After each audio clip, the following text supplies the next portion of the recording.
Party people in the house, what's happening? It's your man, back again, Chucky B, aka Gypsy Hustle, aka the Happy Hatter, aka Mr. Make You Smile. What's happening with you? Hey, checking back in with you. Got my happy hat on.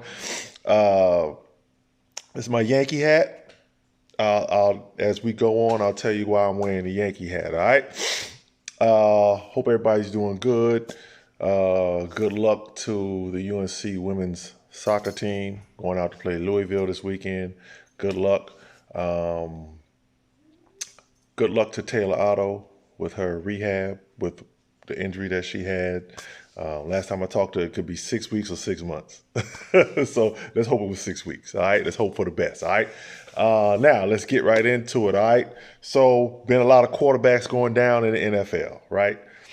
So that's brought up the question about Colin Kaepernick getting a shot and all this. You know what I'm saying? Me personally, I don't think it'll ever happen. I don't think it's going to happen. Although I would love for Cap to get a shot. I don't think it'll ever happen because, here in America, the powers that be hate to admit when they're wrong. So if they gave Cap a shot, they're not even going to give him an opportunity. So if they gave him a shot and he did well, how bad would they look? You understand what I'm saying? So they're not going to even chance that. The powers that be. You understand what I'm saying? So, me personally, I'd love to see him get a shot, but I don't think it'll happen. I'm a big Cap supporter. I think what he did was in this time, basically gave up his career, and he didn't give it up, but. But the good thing is that I think he does have support behind the scenes. But the bad part is like you can't support him publicly. You know what I'm saying? So unless you're Nike, unless you like the $1 billion machine that can't be stopped, you can't support him publicly. It seems like that to me.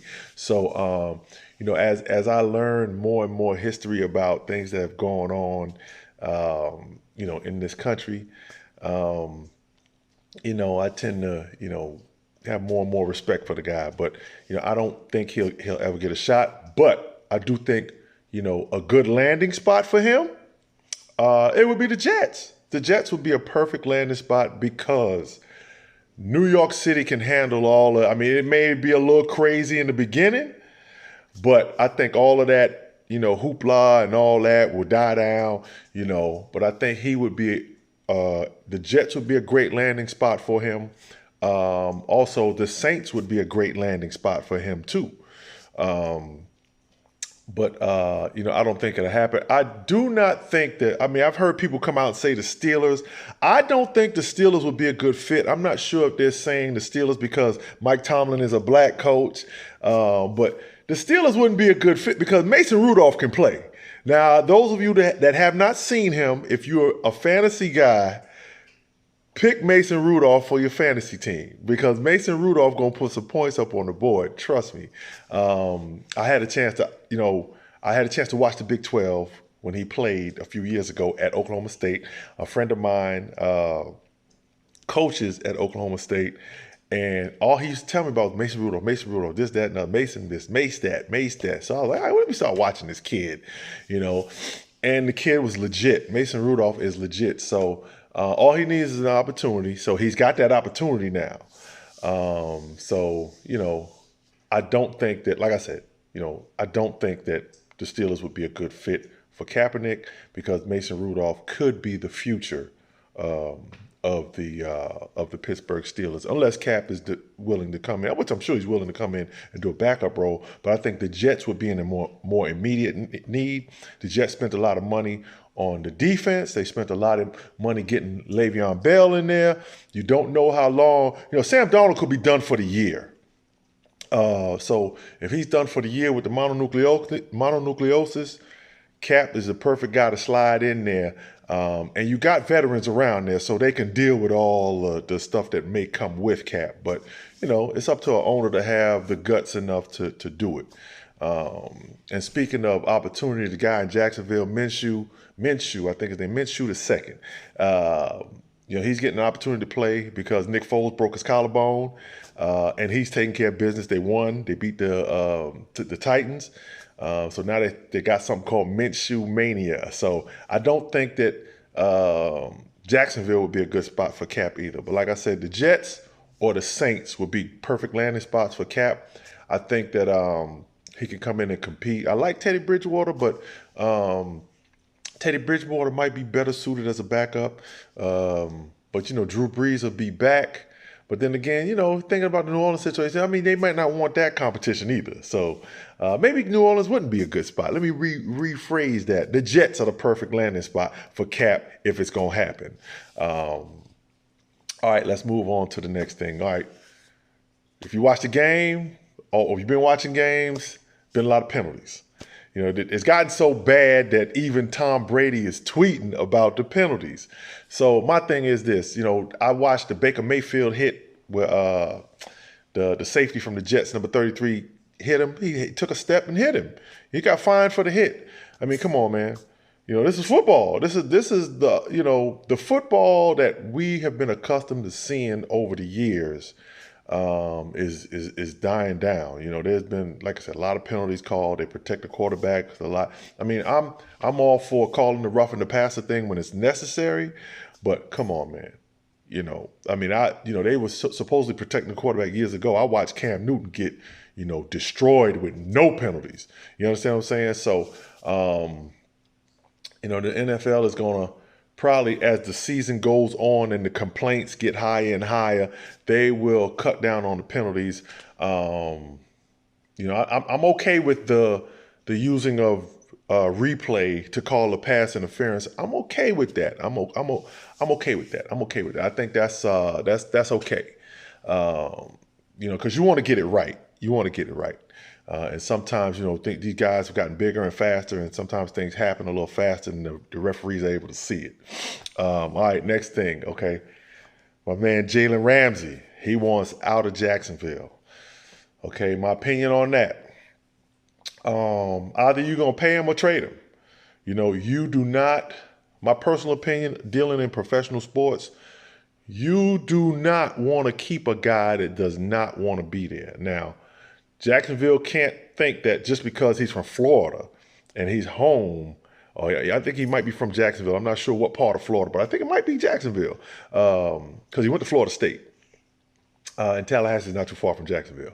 But they can't think that just because he's home that, he won't leave. You can always come back home. You know what I'm saying? So either you pay him or trade him. The guy is a superstar. He shuts down one side of the field, or he makes you think about throwing to that side of the field. So, and my personal opinion too is, if you're not going to pay him, go ahead and trade him, because you do not want a guy there that does not want to be there. You do not want a guy there that does not want to be there. Now, Jalen Ramsey is going to be a professional, and he's going to play the game. He's going to support his teammates, but I also don't think Jacksonville's going to do it. But they need to sit down with him and say, look, do you really want to go? If you really want to go, we'll accommodate you. You know what I'm saying? But if you want to stay here, we will take care of you. We will take care. We promise you we'll take care of you. But if you really want to go, man, we'll deal you. So they need to decide. The organization needs to decide. And speaking on that point, there was somebody brought up the fact of the NFL players having power now to be able to get themselves out of places and into where they want to be. Hey, I'm all for it, man. The owners, dictating, where you going, and that just think of how that sounds. Owner, and dictating where you go and what you do. You know what I'm saying? So I think it's good that the NFL players are realizing that the power that they have now, when it comes time for the next negotiations for the collective bargaining agreement, they need to get to the table and look, and they need to be forming their war chest to where if they have to strike, they can take care of their guys. They need that need it, and they need to provide them with the information necessary to be able to form little war chests while they're playing now, because and remember, they're not doing it they're doing it for the future of the game. When you strike, I was in 2 labor strikes with the NBA, And the one that we were in 1999 didn't do veterans good because I was a veteran then. You know, it was one earlier than 99. You know, we had the one strike, but it wasn't good for vets. And I was in my 10th or 11th year. I was a veteran. So that strike did not help me, you know. So, you know, the NFL players need to get together. And the one thing they need to stress is the guaranteed contracts. They need to get them guaranteed contracts because, you know, you look and you see, you know, these quarterbacks that get all this money, these quarterbacks have been getting hurt. And the quarterbacks, you know, they get a lot of money. The running back seems to be, you know, I asked this question, you know, was the running back the most disrespected position? You know, the running backs seem to be the ones that are holding out now and trying to fight for, you know, fight for more money. So, you know, we'll see how that goes. But that's what the NFL players, in my opinion, need to work on in this next collective bargaining agreement. All right, next thing. Drew Brees had his surgery, successful surgery. You know, it said like 6 weeks. I'm sure he gonna try to get back in there. You know, he gonna try to get back in there. You know, hopefully not too fast. But if the Saints can maintain, you know, maybe if they can be 500 when he's able to come back, they got a chance to make the playoffs and be deadly when they get in the playoffs. So for the Saints, you know, it's an opportunity. Let's see. They got another quarterback. I forget his name, but he's more of a running style quarterback. It might be good to implement him in that offense too. You know, maybe play him and Bridgewater. You know, at least until Breeze can come back. But you know, we'll see. We'll see. But you know, good luck to Drew Brees coming back with the thumb issue. So we'll see how that goes. But now let's go to my Dan Le Batard portion of my show. All right. So this is gonna be quick. I'm not gonna waste too much time on this. Usually I talk about, you know, something that normally isn't talked about. Okay. Now Trudeau, the guy up in Canada. I think he's the Prime Minister of Canada. He's the man in Canada. All right. So Trudeau decides, well, it was years ago that he did, not years ago, it was a little bit ago that he decided to do the blackface thing. So I'm going to ask for help with this one. I need some help. You know, somebody come help me. You know, I'm not understanding what's so funny about blackface. What is so funny about blackface that you have to do it and, you know, and think that this is funny or something? You know what I'm saying? So now he's out apologizing about it. You know, I mean, yeah, it was years ago or whatever, but I'm not, you know, I mean, this forgive and forget thing. I mean, who said that? How am I gonna forget that? You know what I'm saying? I don't know if I can forget that. You know, I can forgive you, but I'm gonna be like this to you now, like you the side eye, like, yeah, all right, man. Yeah, I got my eye on you now. So Trudeau and the blackface thing, man, come on, man. Somebody help me. Somebody leave a comment or something. You know, people don't leave comments. Somebody leave a comment and help me with that one. What makes blackface so funny? I need help with that. You know what I'm saying? Your boy need help. The Happy Hatter needs help. All right. No, last thing. I'm gonna leave that one alone. But I do want to know what makes blackface so funny. I don't find it funny at all. But anyway, last thing, the reason why I'm rocking this Yankee hat, the Yankees clinched the AL East. All right, I used to live in New York, walk the Yankee games, the Bronx, the bridge to walk to the Bronx was right there by me. So I used to walk to Yankee Stadium, Esplanade Gardens, of course, in the building. But the Yankees clinched the East, so they are a half a game now. They're not determining home field through the All-Star game anymore. So usually it was like if the American League won the All-Star game, the American League got home field in the World Series, or the National League, you know, vice versa. Now they're doing home field for the World Series or playoffs or whatever it is by the best record. Okay. So now the Yankees trail the Astros by half a game. Now, I don't talk about baseball often, but yeah, I watch baseball, Yankee fan. The one team that I'm not gonna say fearful. I'm fearful of, but the one team that matches up with the Yankees and can beat the Yankees if the Yankees aren't on their game. The Yankees got to be on their A game.